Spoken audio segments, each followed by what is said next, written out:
Thank you for sharing your Wednesday night with me. I am JB Bryan, the President and Chief Investment Officer of JB Bryan Financial Group, the home of AfroEconomics, a strategic financial management program designed for the advancement of Black wealth in America and abroad.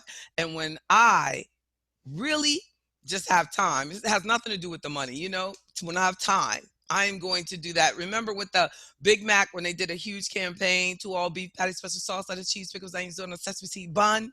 I'm going to do that with my intro. Who can say my intro? Business, everything, all of it. They're going to be like, wow. And it's going to be a national campaign. That's right, Twila. Hallelujah. It's going to be national. And I'm just going to pop up on people and they're going to win $1 million if they can say my intro right. That's right. Yes, indeed. Tell them, Ms. Hayes. And it's going to be sponsored by all of you. Starting with Ms. Crockett. You are going to sponsor the JB Bryan intro campaign all over the world. We're going to make it worldwide. Yes, indeed. You're going to find any random person and give them the $1 million. We might have to break it up because people don't share like they should. You get somebody $1 million and you go, make sure you share it with someone else. And they won't do it. So we might have to break it up. Give everybody $10,000 a piece. They'll be happy. They'll be happy to see us coming. But I appreciate tonight. We're talking about a market update. Look at that Nasdaq. The Nasdaq is reaching new record highs. It's crazy, outrageous. Yes, indeed. And when I was talking about my initial topic, because I changed the way, the topic has stayed the same, but I've changed the way that I present it. I'm sharing my screen with Marvin Gaye and what's going on, right? But I changed it because Janaya said, well, I like the topic, but what's Nasdaq? And I was like, oh, wow, that's interesting. That is so true. Like a lot of, we're just getting past the Dow. You see this news article talking about the Dow Jones, and the Dow Jones Industrial Average is only 30 stocks, and then you have, when they talk about the Nasdaq, it's thousands, the National Association of Securities Dealers automated quotation system. And they got known for trading smaller companies, which used to be considered technology companies, but now technology companies are huge. Some of the leading members of the Nasdaq that are traded on that automated system, that was just the Nasdaq was just a sidebar, because every business wanted to be on the New York Stock Exchange. Isn't that something? But then they said, well, y'all want to, raise money and you want to trade your stocks. We'll let y'all do it over there. They weren't thinking like me, y'all those of you who are seriously follow AfroEconomics, that I'm a techie and I love, technology, and all of my AfroEconomics portfolios, even if they're lowest of the low risk, they're going to have some technology exposure on there. If they have any growth potential in them at all. So I can't say lowest of the low, because the lowest of the low, I guess, would just be money market. But that wouldn't really be low risk, because somebody tell me how could you lose money actually with even having a money market? How does that happen? That you're going to get the interest rate, but how actually could you lose money? And I got an inbox one day, and someone that wasn't a member, they were asking me about some information that they received, and it was explaining that they were going to get negative returns if they had any investments. That's what this, I think it was an annuity company, had sent to them, and especially if it was a variable annuity company. So that particular variable option in the money market, they were saying that it was going to have a negative return. But I'm going to go to my participants. How can that happen?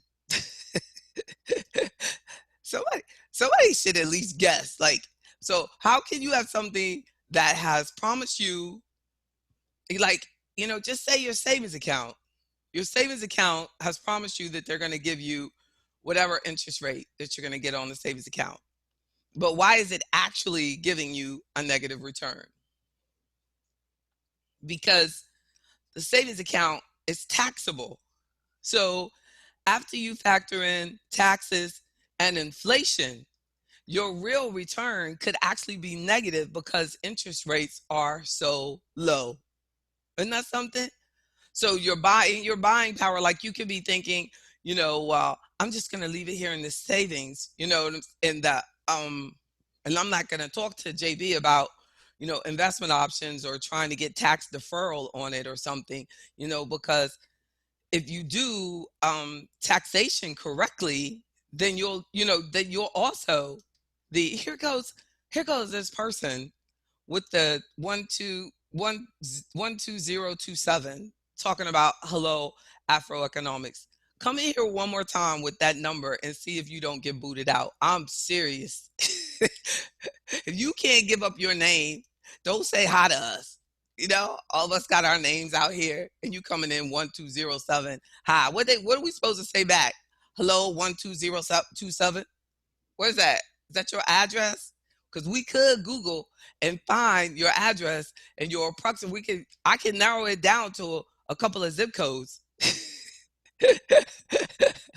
Oh, oh. I think you know what? I think you did tell me that before. That better not be your address. I'm gonna get mad.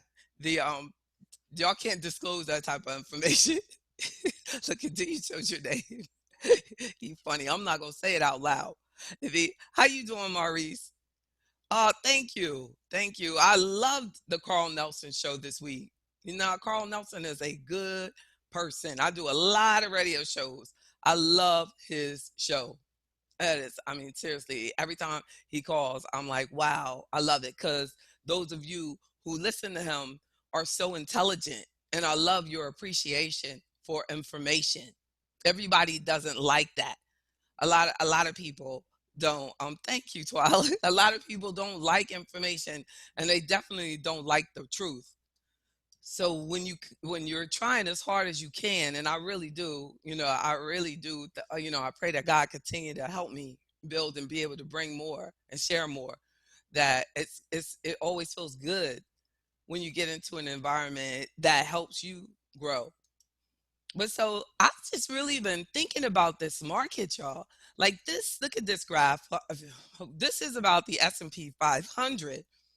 Now, the Nasdaq, that National Association of Securities Dealers automated quotation system, is hitting record highs, like all time. Everybody, that it's never seen better days. So though, and it's technology stocks that are getting them through. Because what's going on now? E-commerce. More people are buying things online. So but look at this, is showing that the S&P, still has a little bit to go to get to where it was right in here March of this year pre-COVID, but it's still doing well. Now, that is amazing how much the market has recovered. I'm going to show you this. And those of you who participated tonight, I actually have some notes. You'd be proud of me. I'm not sure if you can see these. So I'm going to go down and then I'm going to try. You weren't even seeing that. Y'all know that. Why I did that. And it's so bad. Because, see, that's why you should have your microphone so you could say, JB, you did not share the screen. So this graph shows the S&P 500 from March pre-COVID to where we are today, August 5th. And so this S&P, the 500 largest companies in the US, as well as the Nasdaq, of course, better, but it is making its way back to where it was. So it says, yeah, this is the S&P, but at 10 a.m., it actually was higher than it was at the end of last year. Oh, and then where's the end of last year? Somewhere around in here.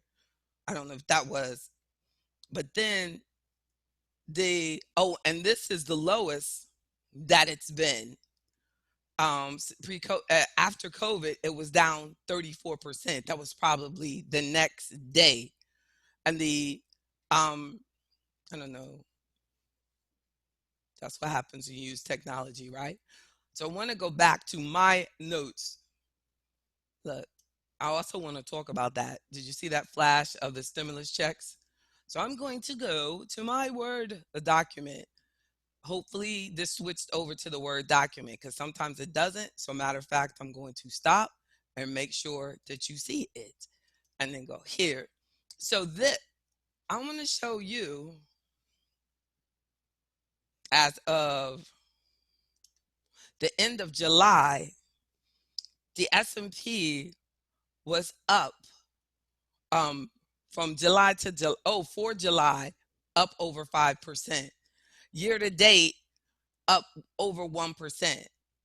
The Nasdaq just dramatically more. But as I saw here, and let me share again. I was like, am I looking at what I thought I was? And I was. I'm gonna share it with you again. That this is telling us that the S&P as well as the Nasdaq is higher than it was at the end of last year. Because this is the 500 largest stock, the S&P 500 index. You follow my hand over here, and it said at the end of December it was at 32.30. Now it's at 33.25. Here's COVID. I mean, it's very close. Like this is November. This is in February, and you're higher than that now. You see me moving over. It's higher than that now. So that's why these numbers reflect that. And I'm gonna stop it and I'm gonna share the numbers again. So that's why you see this year to date, it's up 1%, 1.5%. The Dow Jones, the Dow 30, the 30 stocks in the Dow of that average is down 7. That Nasdaq, as of the end of July, was up almost 20%. And that hadn't even that's before we have now the record high. Another record high was hit today for the Nasdaq index. So I think what I'm thinking about here is how can we know that there's this need for this new stimulus, but yet the market doesn't care. You know, that the market loves the fact that they thought that the companies would do worse than they did, but they did better. You know, I know also, so I also want to show you while I'm thinking about it, what is in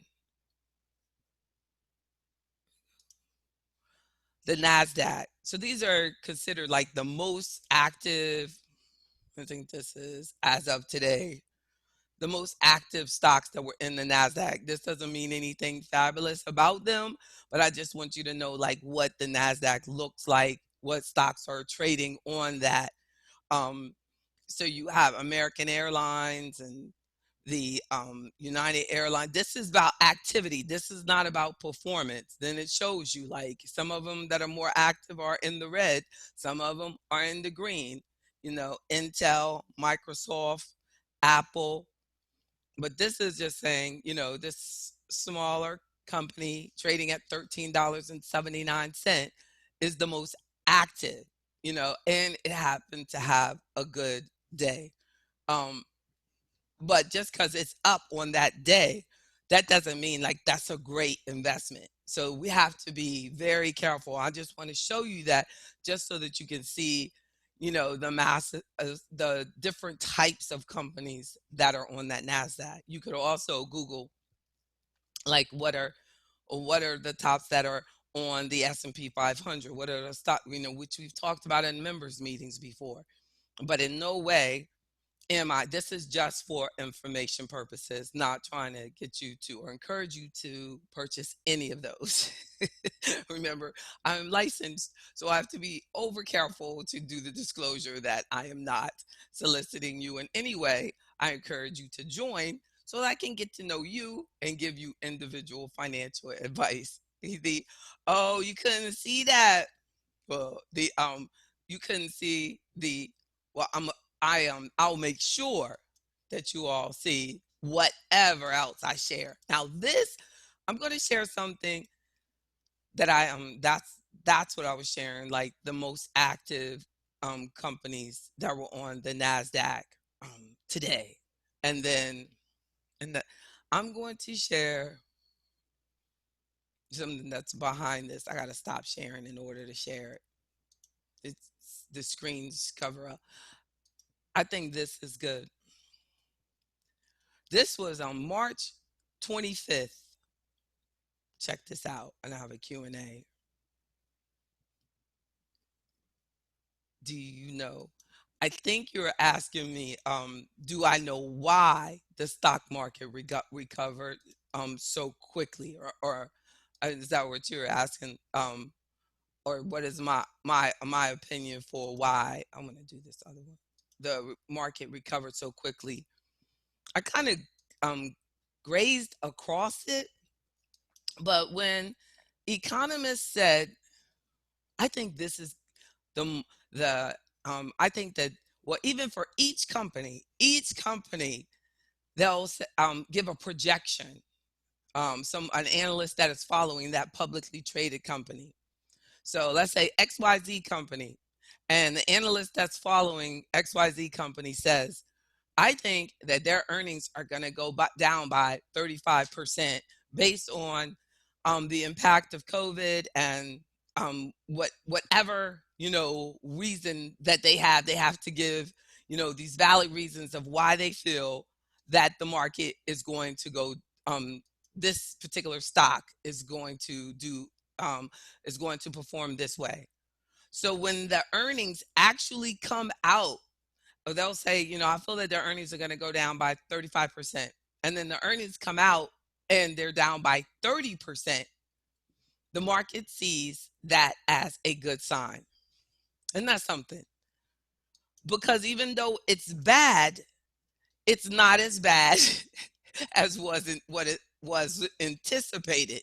So the especially institutional investors that are managing huge lump sums of money for mutual funds and pensions and for ETFs, and there wouldn't be managed in an ETF, but the typically an ETF isn't managed. It is just an index of some sort or a collection of stocks, and it gets the expenses down because they're not actively managed like a mutual fund. So when I put ETFs in my fund, they're used to save money. So when I have them in my portfolio, that you get the benefit of my performance, versus if you do an investment and you put a mutual fund into a managed account, then you're paying fees for the managers of the mutual fund and the manager, your asset manager yourself.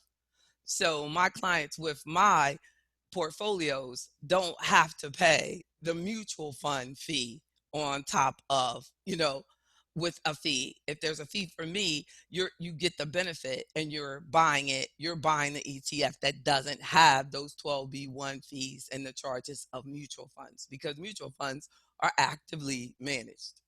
And we can talk about that. That's a very good point. And how I got there, I don't know, but it's important to know. It will come up one day.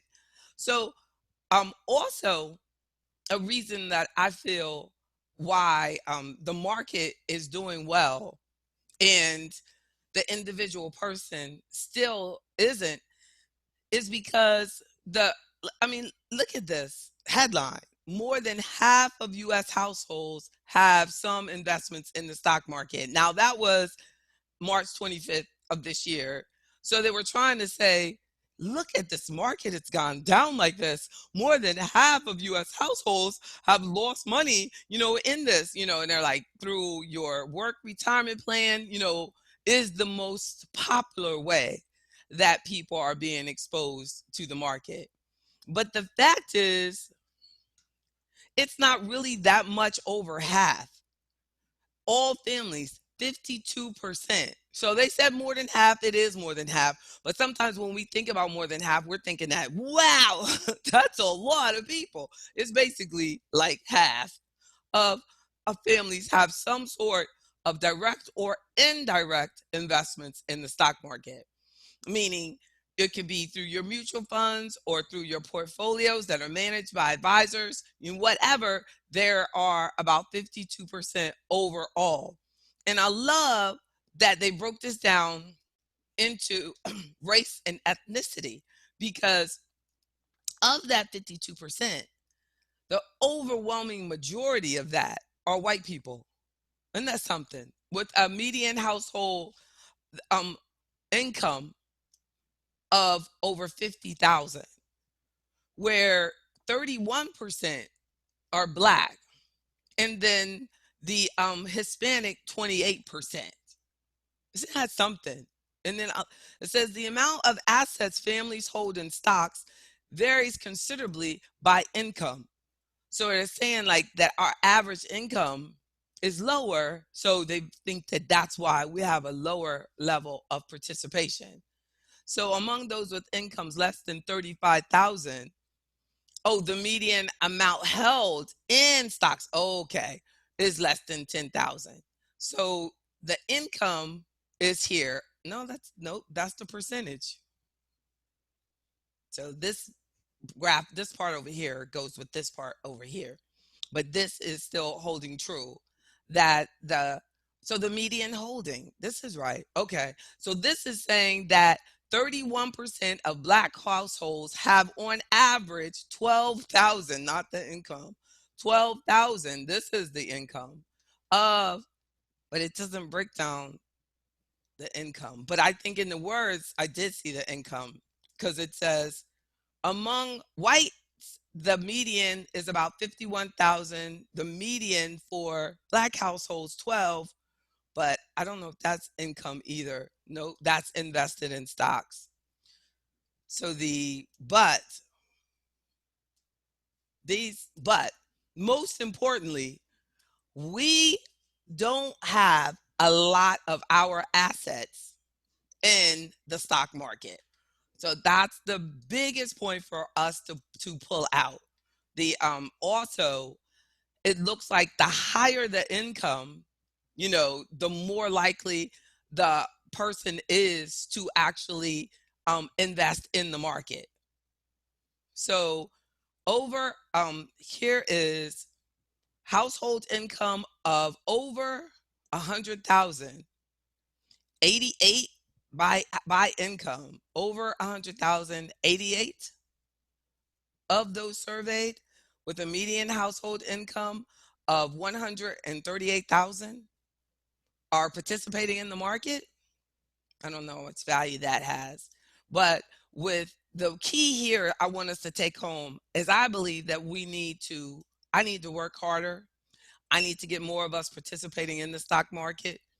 And I think that even though this was in March, I would love to see if Pew Research does some more, and I could see if these numbers for us actually change. If we do continue, if we even participate less, because it will, I don't know. But this means, or if we pulled out, like of all of my clients, I only had one person who actually changed their position due to COVID. And I really tried really hard, because he was set up correctly, but I just couldn't get him to like calm down. It was a rough week. And how would you really know that that it would come back like this? And I couldn't guarantee it. I could not guarantee it. But one thing that I do make sure that we do is that we're only investing in investments that are appropriate for our time horizon. So it wasn't necessary, but um, everybody doesn't handle everything the same way. hmm So um, and again, I think Cynthia was saying that why has it recovered? She says, why has it recovered so quickly? I don't really feel that it has been really quickly. It actually has been like a slow but steady movement up. I think I think that it really only the strong survive. I think there's a lot of people who don't have the management, and I don't know if you can see where I switched back to the graph of saying how we've moved. That, like, just say there's most people that of in our community that do invest in the market, overwhelming majority don't have anyone to talk to. So if they're at their work plan and they saw the value go down, they didn't have anybody to call. Or, you know, you have someone to call, but you call them after you've already sold out or changed things around because all your friends or everybody was telling you to get out. And then the things that I hear all the time are like, with confidence, we say things like, I everybody in my family always buys real estate, so we get real estate. Um, Everybody always, does it, so we do this. And I think that because of that, we're not able, we haven't, I would say that if I looked at that same information that Pew Research gave me on more than half of the households actually participate, in the market.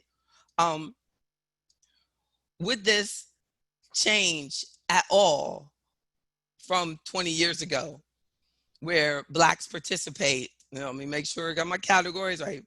Percentage of families with direct or indirect investments in the stock market by ethnicity.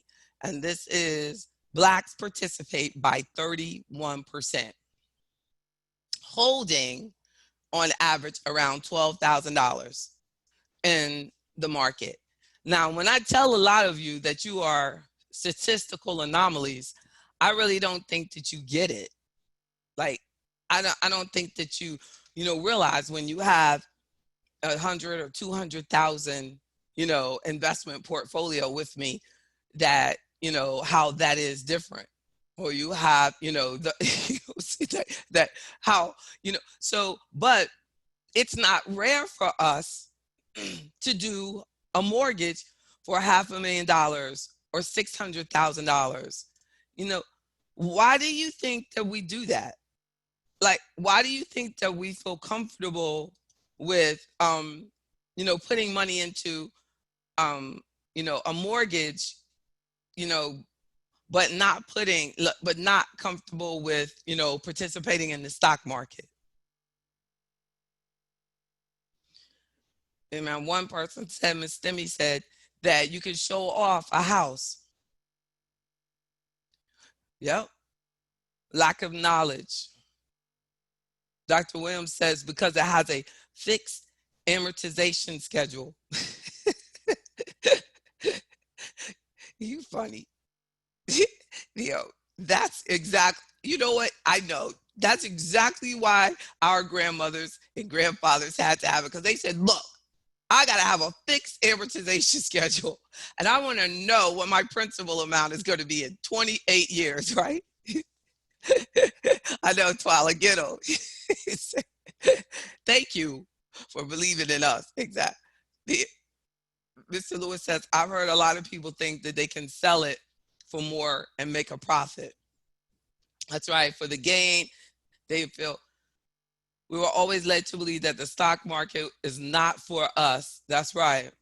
But we were also, people didn't want us to live in their neighborhood either. And people charged us extremely high interest rates. And A lot of times we had to put more down and they will refuse us, you know?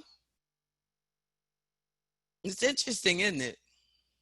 You know, what is a good way to start learning the stock market? The you are. This is the best way from an investment advisor. But there's a whole bunch of people with no license on there trying to teach you this. I know that I'm like, what in the world? And they have like stock trading schools and this and that. And I was like, and then after they want to buy it, like, where are you going to send them? You know what I'm saying? Like, they don't even try, especially our people, when they want to set up these institutions. Why don't they partner with an investment firm like mine, so at least our people aren't out there with this knowledge? Now they go and get robbed. Like, okay, now you have this information, you could take that back to work. Because a lot of times, like, I got received a call one time, and the person said, I wanna take my money out of my work plan because I want to invest in the stock market. And I said, you need to sign up for AfroEconomics. And they said, why?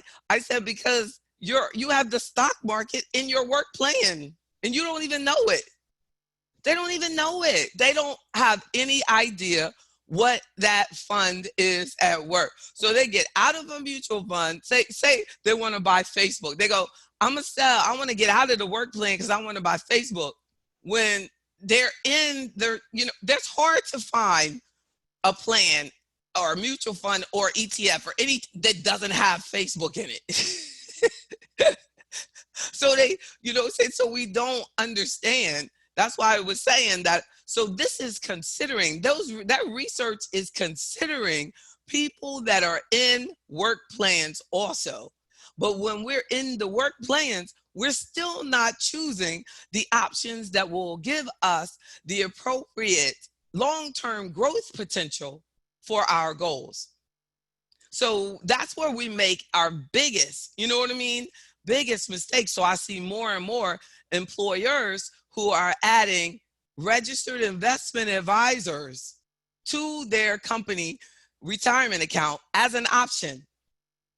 And the scary thought to me is people don't know that that's what I do. So they can be joining AfroEconomics and taking care of everything. Because the first thing I'll ask you about is, what are you doing at work? Let's get this stuff in your financial plan. I want to help you maximize your things at work because I work for your best interest. That's what I do. That's what I'm required to do. Not just by God, but by the law. Like, that's what I have to do. So you have to, really, really, yes, indeed, Elizabeth, way too many get rich schemes, and they always come after our community. Yes, indeed. Yes, indeed. We're going to do that, Twyla. So now what we need to do is get ourselves fully equipped by registered and licensed people. That's what you need to be doing. Dealing with people who have compliance, who are regulated, who are registered, who know the law and know the system. And if they tell you wrong, they're accountable to you, like I am. You don't, settle. We have to stop settling. If we keep settling, then we're going to continue to have that wealth gap. You're going to have that wealth gap. My firm should be so packed. I should have so many clients. There should be so many free members that, this room is like full of people, and it's sad. Instead, we go to unregistered people, pay them big money for absolutely no help, no individualized help. We pay more money for videos and sit down and watch them than for actually getting a person that's actually working with you. And that's really scary, the way we throw away our money and our opportunities. Just by having a proper tax planning, it can change the entire trajectory of your entire life. The errors that I find on tax returns, the opportunities that I find on tax returns, the opportunities that I find at work plans when I tell people, let's look at what you have at work, And then, they're thinking about, well, I want to, I go, well, let's look at this first, and let's see over here, because a lot of times, whatever you're trying to buy over there is already over here. But if the person, if whoever you're getting the advice from, of course, they're going to direct you to something that they're selling, unfortunately. And that's not right. But that's not what they're in the business of doing. My responsibility is to advise you. That's what I'm supposed to do. So that's what we have to. So the reason that the market is moving forward, in spite of what we see, that as like, this is horrible. Like, this is like, I want to, oh, that's cool. It brings it up even on a better graphic. I'm going to share it again. So we think it's horrible is because, like, we're thinking, the majority of our community is waiting for another stimulus check, or have lost their jobs, things like that. Like, but the majority of people that are participating, are not Black, have a higher wealth, and are not looking at the money. They're not living from day to day. If you have a higher income, and if you're more likely to own your own business, if you're more likely, to be in a level of higher management where you own it, because then you're going to, this pandemic is not going to be as tragic for you. You're not going to have to sell off all of your investments. You're not going to have to, you're going to look at it as an opportunity. Oh, well, all I got to do, that's, all we got to do is like, hey, I'm going to get more money out of my techs now. Because when we have a well-diversified portfolio, when that's not winning, the Dow components aren't winning, the Nasdaq components are winning. So when my portfolios, I have exposure to all of them. So when one is down, the other is up, and then you could also rebalance so that you could reposition to buy some of that out of favor while it's down and cheap and on sale. Those are the strategies that the wealthy are able to think as they go through hell. Their hell is different. And that's where I want your hell to be. I want your hell to be like, well, I can't spend any extra money right now, but I have a huge emergency fund. I will get to the other side of this. I don't have to, I'm not going to go out and go into any additional debt. That's a good type of hell. That's a disciplined type of hell, because you've got the savings and you can maintain what you have and you can take care of it, and you're accustomed to being disciplined. And the market, the value of these companies, a lot of them are continuing to move forward because there's an increased need. While there's one going out of business, there's another company that has repositioned themselves to make even more. That's it. So a lot of the jobs, unfortunately, that are dominated by our community will not be replaced. They'll be gone, replaced by some computer, maybe even a robot. And we need to make sure that we're aware of that we have to position ourselves for this changing economy, right? Dr. Williams said he would like to avoid all flavors of hell. I know that's right. But one thing we can always, God has promised us seasons in life, look, peaks and valleys. But if you know that if you do it right when you're at your peak, your valleys aren't as deep, right? So I'll just call it a valley. Exactly. So we can avoid all flavors of it, right? But exactly. And the increase of transhumanism. Yeah, I don't know what that is. Exactly. You're so deep, Twyla. Indeed. But we are, definitely in a time where we can see that our problems of the majority of us, do not impact the marketplace like that. And that is to me like the most humbling part. At robotic people, I know that's right. Isn't it true? I mean, we're talking about, we have a Congress that is talking about, buildings and things, and not about like the people that actually need to have the money so that they can continue to have housing and continue to eat.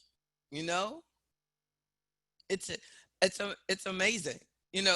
That we have like dehumanized some big issues. So as I think that this allows us to realize the importance of living within and below our means. I think that the wisest among us will be the ones who avoid debts, unnecessary debts, right? And one thing I want us to take home is that, what is the one thing that you buy and spend the most money on that does not actually give you any income? Like the one thing that you spend money on, the biggest thing that you spend money on. See, because your residential real estate that you live in, that's what one key thing. Let's make sure that we always have affordable housing. And I think that's what has happened, is that we've been encouraged by people that issue debt, to get into a housing that's not necessarily affordable. That's based on both incomes, you know, that is based on both incomes. So if things change for the household, that the house becomes really hard for you to still continue to save for that emergency fund. So like there are things like, because we've been told that no matter how much you spend on that house, you will always make more money when you sell it, you know? But you could make more money when you sell something, and it still doesn't mean that you've had a positive return on your money. Does that make sense? So, yep, you could be under house arrest. Does it make sense? Like you can still make more money, but when you write down all of the expenses involved, I was telling someone the other day, because they were like, "Oh my goodness, I am just wasting money on rent." And I said, I was like, "You got to think that all the way through."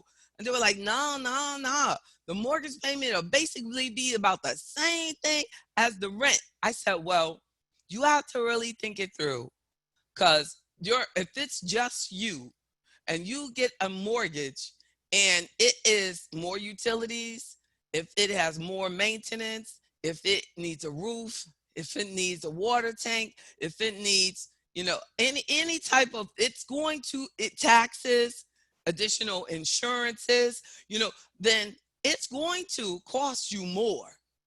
But we have, so when you factor in what have I made, many times people will get that and then stop putting as much away into their retirement plan at work. So what we have to know is you need to have your home and save 15 to 20% of your income. All of that. Not actually act like they're doing you a favor when they approve you for a loan, and that's the way that we've always been positioned. Like, I hope I get approved. You know what I'm saying? Like, we, that they would want to, and if they don't, so what? As long as you got income, but we should like realize that we're the customer. You have control. It's your money. You're the one that's going to have to pay that back. You're the one that's going to have to sell it in order to get your money back out. You're the one, like, I want us to reposition ourselves as you're at the top of the food chain. All of us are just working for you to get your business, your attention. And a lot of times when I'm trying to help, clients do the mortgage, the client like feels like kind of like they feel like they have to like beg the person, and I have to like reposition them like, no, you don't have to do that. These interest rates are great. And so, so take your time. We shop around. You have to know what you're working with, and they're going to always try to rush you and move fast and push you, you know. But why do we allow strangers to do things that we would never allow people we love to do to us? You would never allow me to push you the way you allow a stranger to push you. You wouldn't allow me to do that. You wouldn't allow a family member to do that. Don't allow outside people to push you into a long-term decision. You have to decide, like, is this best for me, my family, us? Mm, yes, saving 20% for your future. Yes, indeed. Yeah, Dr. Williams said back in the day, our home used to be a great tax shelter. Not so much today with the new tax laws. Only for you, Mr. Williams, because they have the maximum that you can write off. Most people do not get that. Their mortgage is not that big that they have to worry about the maximum. That is a top 1%. Like in Congress, they would say that's a rich person's problem. That's not an average person problem. Like even though the media tries to like convince us, like most people don't have over $10,000 an interest on their mortgage payment. That's, you know what I mean? That's a pretty good mortgage. But never, and I'm gonna repeat this, never has a home been a good decision for tax purposes. Isn't that something? It has always been told to us that, but the majority, overwhelming majority of Americans, not just Black people, have always taken the standard deduction, even before the standard deduction is now doubled. But they kept telling you that because if you itemize, you can write it off on your taxes. So then all of a sudden, you get this mortgage, you itemize, they charge you for itemizing, but they're still giving you the standard deduction. I'm not even exaggerating. Over 70% of Americans prior to doubling the standard deduction were already taking the standard deduction. So here we are now, the standard deduction has doubled, and they're still telling you, all of your itemized deductions will have to exceed, especially married filing jointly, like $24,000 before your interest capped at 10. Then all of your other things, charity deductions, all of that's itemized would have to exceed the standard deduction for you married filing jointly. That's you know what I mean? That's a lot. So it's like, but this is the truth.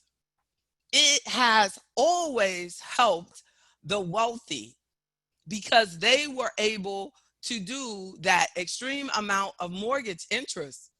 So when they had that extreme amount of mortgage interest that they were writing off, it is one of the biggest government subsidies ever. But yet they talk now about how they're going to allow no eviction for people into subsidized housing. Well, that's their money anyway.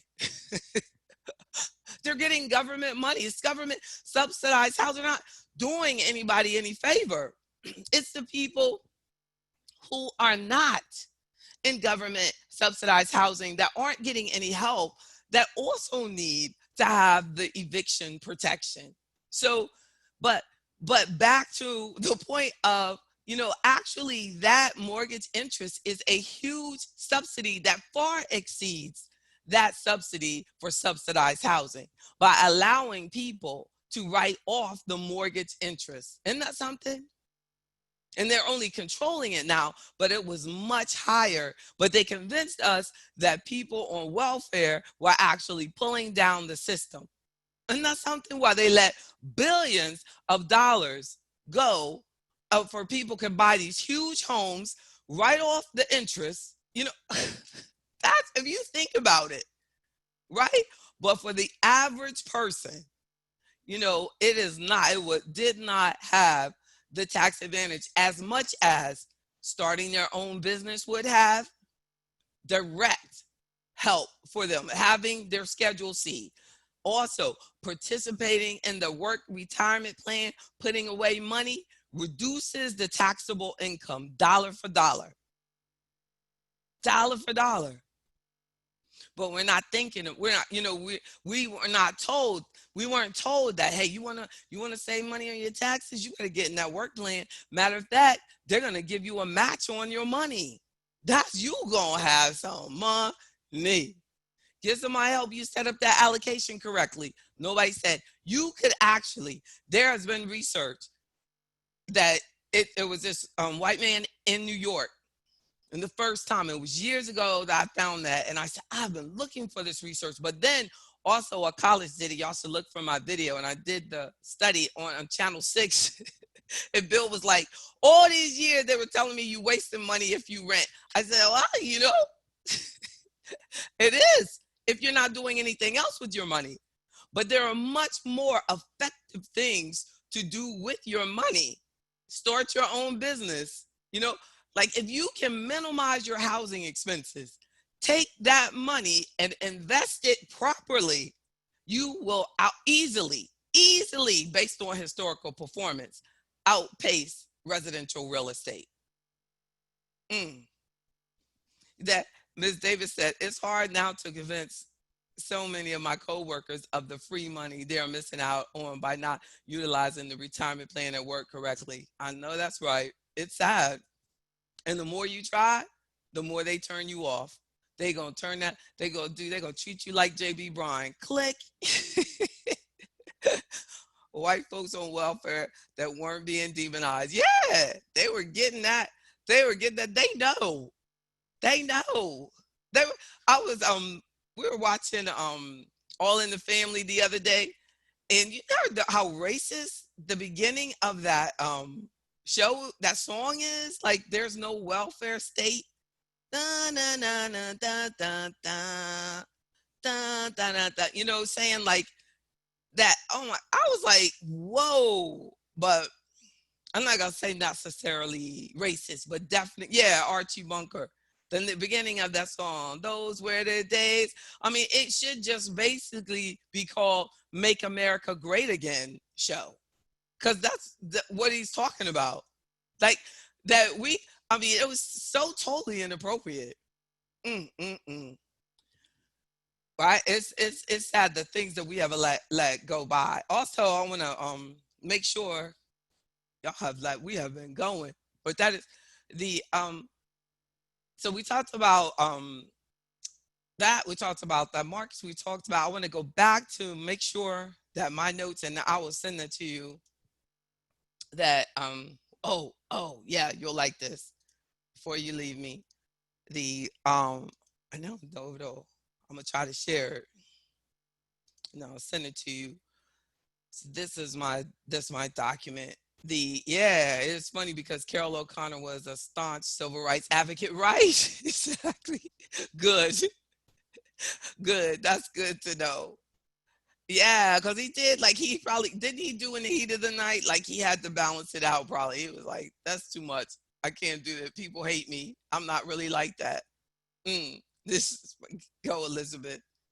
The um the but it, like, I know, and my family like watched it all the time, and I was like, we were watching it.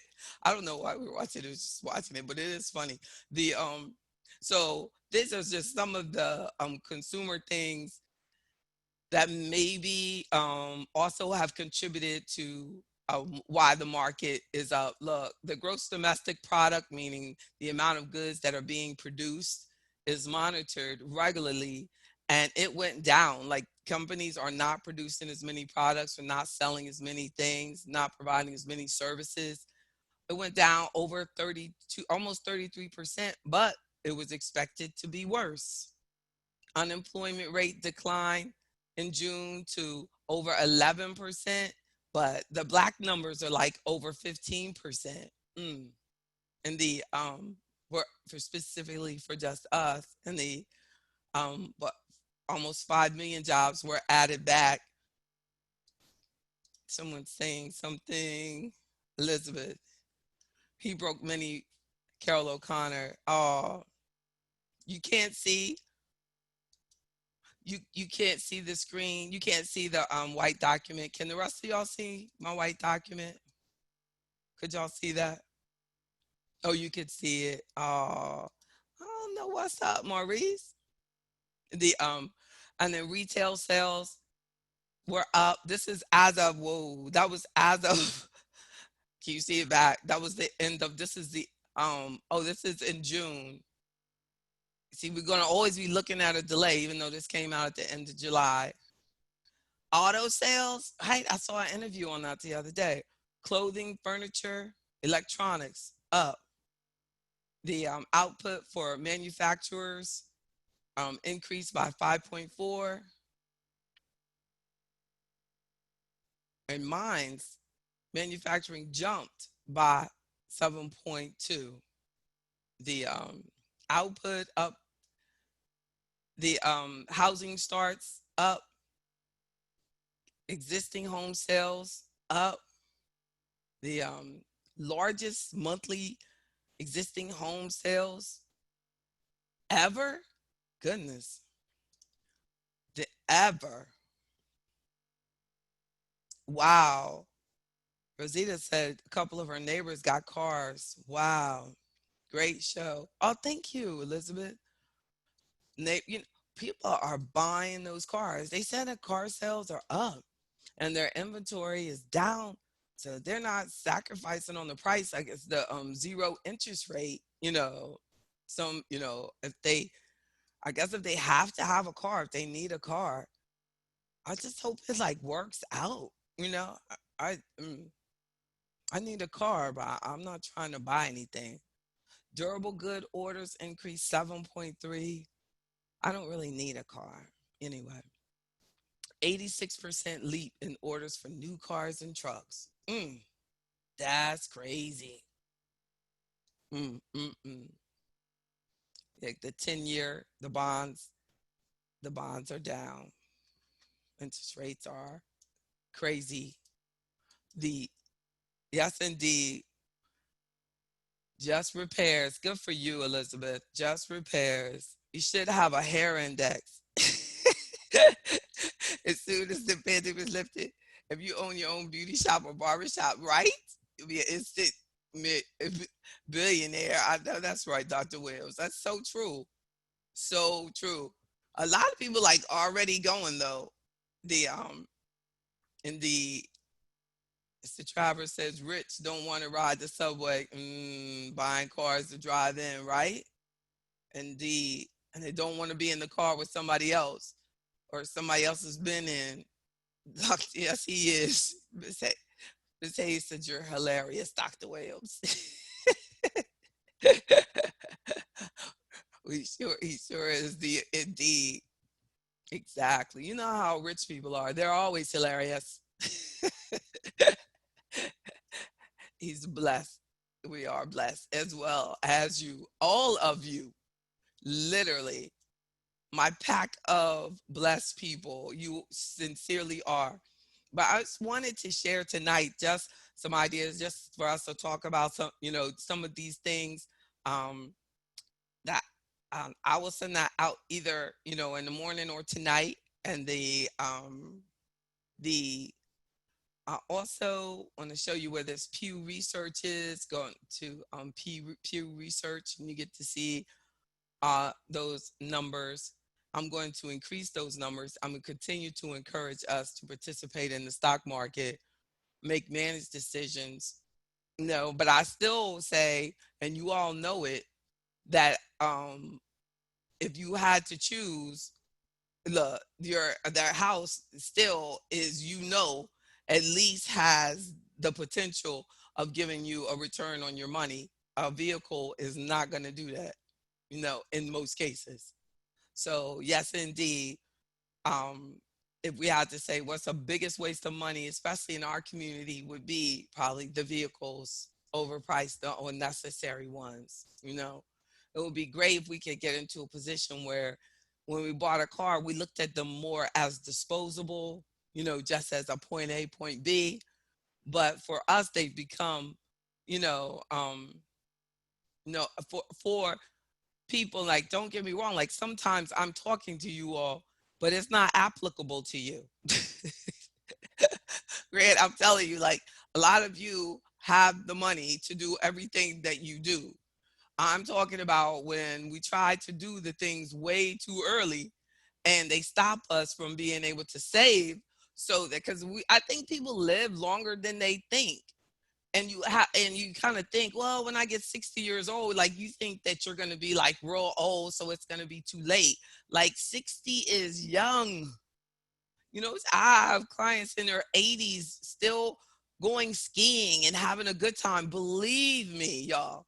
It is not like, all you have to do is like take care of yourself, keep your bills down, don't allow yourself to stress out, keep your family together, and this keep, just limit. We don't have to keep up with anybody, and just like, and then focus on getting me to help you in maximizing your returns. Like, if we have to meet, make sure that we meet. Like, because I'm constantly like going. So when you get a text or something from my office and we need to meet, say, hey, we need to set that appointment, reply to it so that Janiyah will get on it. Like, so that we can continue. Because, I'm working and I want to make the most effective use of my time. And a lot of times, those of you who need to be on my schedule don't get on it, and the schedule still gets full. So please help me make sure that I take care of you. You are very important to me. So it's just that, that just time just goes and it just goes. You go on to the next and we just forget about each other. But if I need to look at that, if I need to look, we need to go through things, make sure that I get, that it's on there so we can go through things. Yeah. I'm doing a lot better, but just know that I'm human and I have like really, really good intentions. So and the only reason I do this is for you. So help me, do a better job. Indeed. So I had that, transition because Chelsea, I lost one of my assistants, and then I made it though. I think it was like 3 weeks. I was by myself. Y'all ain't even know. So I have Janiyah helping me now. And then, Chelsea might be helping me some more with some things. And I have another lady. So now I've got like a whole bunch of help offers, but I don't have time to train everybody. So, but that's just shows you that the economy, is changing, and a lot of us are going to be looking for jobs, and we might not have thought, or we might have thought it'll be easier to get that next job than it is, and it's not. So um, get everything updated, get your stuff updated. If you're looking for something, go out there and get it. Ask for what you want and get it. It's time also to get it raised, to get advanced, to move forward, to do a step up. Stop doing lateral moves, right? Let's stop doing lateral moves. Well, thank you so much for sharing your evening with me. We had a wonderful turnout. I'm not going anywhere. So continue to ask me questions, as I'm just doing this so that I can turn off the recordings. But I will be right here looking at your chat until you all leave me. I love y'all. Have a good night.